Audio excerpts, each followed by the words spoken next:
Welcome to Multiply Week 5. Last week we learned that every believer has been given a new role and responsibilities as we are made new in Christ. And now we have a ministry to the people in our lives who are living in a broken relationship with God. And we have a message to share that is able to restore those relationships. So in the last lesson, we learned how telling your story can be a powerful way to share gospel conversations.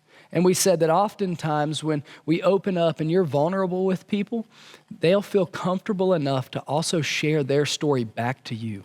Then this gives you an opportunity to connect God's story to their story. Now we have a personal and relational way to be able to share the gospel in everyday conversation. We never want our gospel conversations to just become a PowerPoint presentation where we have material that we have to get through just so that we can check a box to say that we've done our job. So we're going to continue with this idea today to tell your story, to hear their story, and connect God's story by learning a simple way that you can connect the overarching message of the Bible to the lives of the people around you through sharing the three circles. So I want to take a minute to teach you the three circles to give you a natural way to be able to share the gospel in everyday conversation. So here we go. We don't have to look far to know that we live in a broken world. Turn on the news or scroll through social media, and it's right there in front of our eyes. Broken lives, broken relationships, broken systems. And all of these things lead to suffering, violence, poverty, pain, and death. But if we're honest with ourselves, it's not just the world around us that's broken. Deep down, we know that there's a brokenness inside of us too. And when things are broken, it's in our nature to try to fix them. So we turn and we try everything that we can to fix the brokenness inside of us, only to realize that everything we try leads us right back to where we started. And we know that in our hearts, that it was never meant to be this way. And we're right. The Bible tells us that God originally planned a world that worked perfectly, where everything and everyone fit together in harmony, a place where there was no sickness or sadness or pain or death.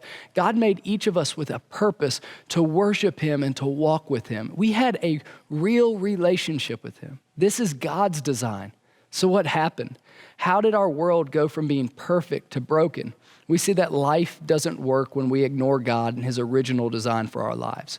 We selfishly insist on doing things our own way. We've tricked ourselves into believing that we know better than God. The Bible calls this sin, and the payment of sin is always death. Sin has separated us from God in this life and for all of eternity and has led to all the brokenness around us. But God, because of His love, didn't choose to leave us in our brokenness. He knew that we can never fix our problems by ourselves, so God made a way. Jesus, God in human flesh, came to us and lived perfectly according to God's design. He came to rescue us, to do what we couldn't do for ourselves. He took our sin and shame on the cross, paying the penalty of our sin with His death. And then Jesus was raised from the dead to provide us the only way to be rescued and restored to a relationship with God. This is the good news of the gospel. Now, simply hearing this good news isn't enough. God has called us to recognize our sin and to stop trusting in ourselves. We don't have the power to escape our brokenness on our own. We need to be rescued. We must ask God to forgive us, turning from our sin to trust only in Jesus. This is what it means to follow and believe in Him. Through believing, we receive new life from Jesus, and God turns our life in a new direction. As we grow in our relationship with Him, we begin to discover meaning and purpose in a broken world. Now we can pursue God's design in all the areas of our lives. But God doesn't want us to remove ourselves from the broken world around us. Instead, He sends us back out into the brokenness to share His message of hope and love with others. Now, the reason that I like the three circles so much is that it has enough structure to give us some direction on what to say, but it's flexible enough to be used in different ways. In fact, you don't have to tell it exactly like I just did, because you can begin sharing from any of the three main parts of the story: God's design, brokenness, and Jesus. This flexibility makes it easier to connect what someone is telling you about Himself back to God's story. Personally, when I share the three circles, I usually start with brokenness because it's commonly talked about and it's visible in the world around us. But it's important to learn to listen when people are talking with us and to look for jumping points that allow us to move into God's story. So now that we've learned some simple ways to have gospel conversations in your everyday lives by telling your story and God's story, we need to understand that there are some barriers that can stop us from putting these things into practice. One common barrier I hear a lot is fear, that we're afraid that people will get offended or they'll get angry if we share our faith. Most of the time, I think this fear is more in our minds than it is an actual reality of what's going to happen. From my experience, when you share your beliefs with humility and you talk about how God has transformed your life, then it's usually well received, even by people who disagree with your beliefs. Another barrier is that we don't know how to share our faith.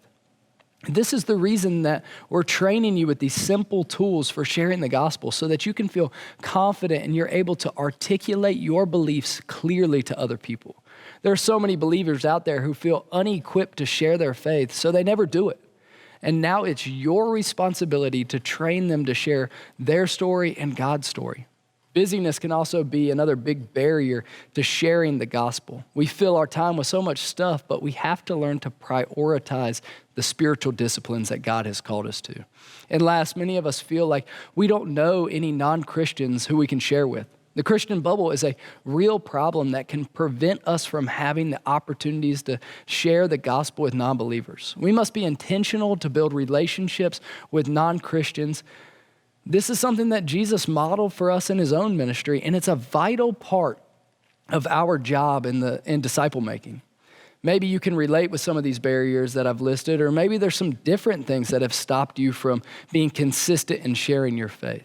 I want you to take just a minute after this video to think through some of the reasons that you've missed opportunities to have gospel conversations and come up with some ways that you can get past those specific barriers. As we finish up today, I also want you to take some time to practice reteaching this lesson. Your story and God's story are a powerful combination to help people hear and believe the gospel message. For your goals this week, I want you to continue discipling 2 believers in your life with these multiplied lessons. If you haven't started yet, it's not too late.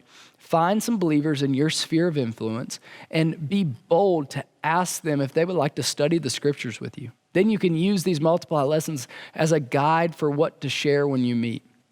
Second, I want you to try to share God's story 3 different times this week. You can gain some confidence by first writing it out and then sharing it with a family member or a friend. But by the end of the week, I want you to try to share it at least one time with someone that you know is far from God. Pray that God gives you an opportunity to share with someone that's on the list of people that you've been praying for these past couple of weeks. Remember to share your story, to hear their story, and to connect God's story. For next week's lesson, we're going to move to talk about the specific of the gospel message, which I hope will give you even more confidence as you go out and you share. I look forward to being with you again next time.